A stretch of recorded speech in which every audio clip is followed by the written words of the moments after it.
I finally understand the full scope of Star Trek's Dominion War, how it corrupted the Federation.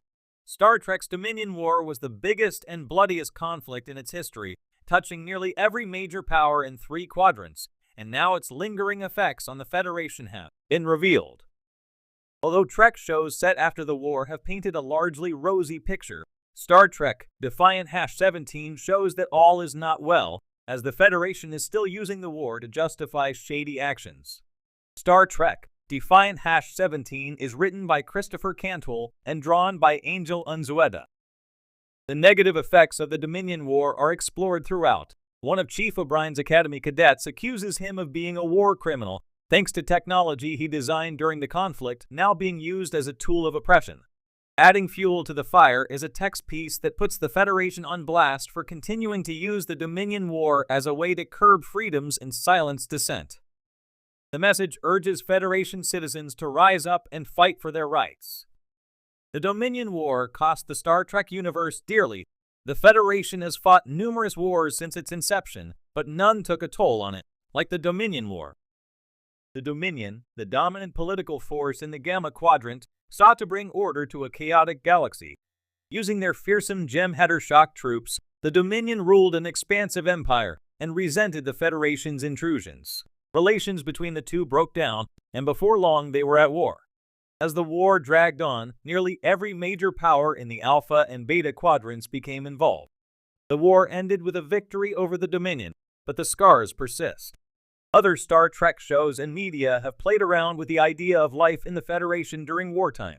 Deep Space Nine implied that Federation citizens seemed to still enjoy most of their freedoms, but the show also never went deeper into it. Star Trek Picard's first and third seasons dealt with some of the Dominion War's fallout, but never went too far with it either. What glimpses fans saw were chilling, namely Section 31's experiments on changelings after the war. It was a stark reminder that the Federation is far from the good guys they profess to be.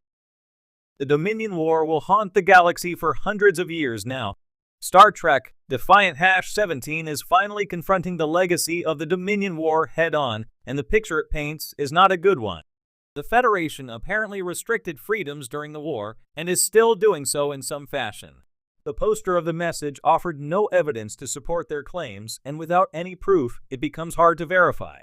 Yet the cadet accusing Chief O'Brien of being a war criminal shows this sentiment of anger and dissatisfaction is circulating among people in the Star Trek universe, showing how far the Federation has fallen. When I first watched Star Trek Deep Space Nine, DS9, the Dominion War was simply another exciting chapter in the sprawling Star Trek universe. I appreciated it for its battles, intrigue, and exploration of complex relationships between alien species. But as I revisited the series years later, I began to see something deeper, something more disturbing: how the war fundamentally corrupted the very soul of the United Federation of Planets, an institution once believed to be the moral compass of the galaxy. The Dominion War was not just a galactic conflict, it was an ethical quagmire, one that forced the Federation to confront uncomfortable truths about itself.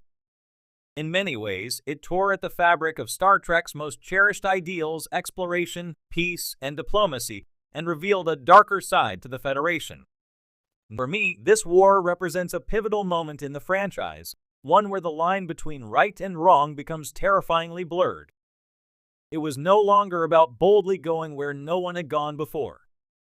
Instead, it became about survival, and the lengths to which even the most enlightened civilizations would go to preserve themselves. To understand how the Dominion War corrupted the Federation, it's important to recognize how the Federation perceived itself before the war. In the Next Generation TNG era, the Federation was a beacon of moral authority, a utopian society where poverty, hunger, and war between its member planets had been eliminated. The Federation's principles were clear: peace, diplomacy, and a commitment to the rule of law would always triumph over aggression. Its captains, such as Jean-Luc Picard, were firm in their convictions, believing that the ends never justified the means, and that compromise on core values was unacceptable. However, the Dominion War challenged this utopian image.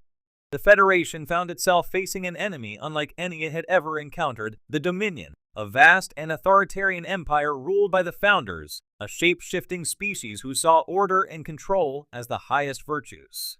Unlike previous adversaries, the Dominion wasn't just a military threat, it represented an existential one. It could infiltrate, destabilize, and manipulate. It could wage war not just with ships and soldiers, but with subterfuge, playing on fear and distrust. One of the earliest signs of the Federation's moral erosion is seen in the creation of Section 31. Although not officially recognized by Starfleet, this shadowy organization was willing to engage in espionage, sabotage, and even assassination to safeguard the Federation. What was once dismissed as mere conspiracy theory within the Trek universe was laid bare during the Dominion War. Section 31 operated with Starfleet's tacit approval, a necessary evil in the face of an overwhelming enemy. The existence of this group and its methods raised disturbing questions about the Federation's commitment to its values. Perhaps the most jarring moment of this moral decline is in the episode In the Pale Moonlight. Here, Captain Benjamin Sisko, one of the most steadfast and heroic figures in Star Trek, commits an outright act of deception and murder to secure an alliance with the Romulans.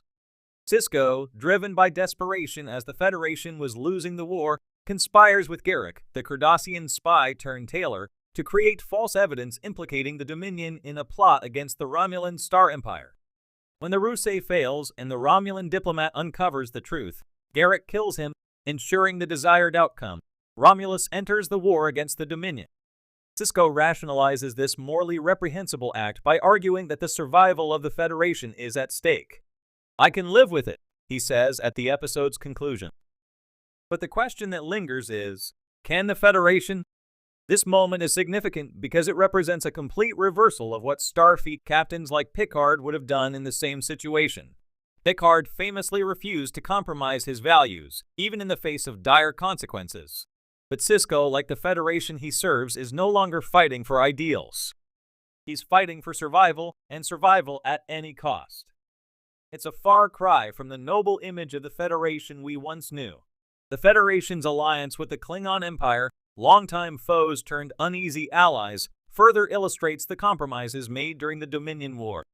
While the Federation maintained its diplomatic stance, it was forced to rely on the Klingons' brute force and aggressive tactics to turn the tide of battle. In doing so, Starfleet commanders had to condone actions that would otherwise have been deemed unacceptable, particularly those that violated the principles of non-aggression and fair play. Even the founders, the leaders of the Dominion, present a moral paradox. As shapeshifters, their desire for order and control stems from their fear of persecution, having been hunted and distrusted by other species for millennia. While their methods are ruthless, their motivations force the Federation to reflect on its own imperial tendencies. Are they, too, not imposing their version of order on the galaxy, albeit through diplomacy rather than force? The Federation's moral superiority begins to look more like moral hypocrisy as the war drags on. By the war's end, the Federation emerges victorious, but the cost is staggering. The casualty count is astronomical, entire planets are devastated, and the psychological scars run deep. More importantly, the Federation's moral authority is forever tarnished. It is no longer the shining city on the hill, a beacon of peace and prosperity. It has become something murkier, more compromised. The Dominion War didn't just change the balance of power in the Alpha Quadrant. It changed the very nature of the Federation itself. It corrupted its soul.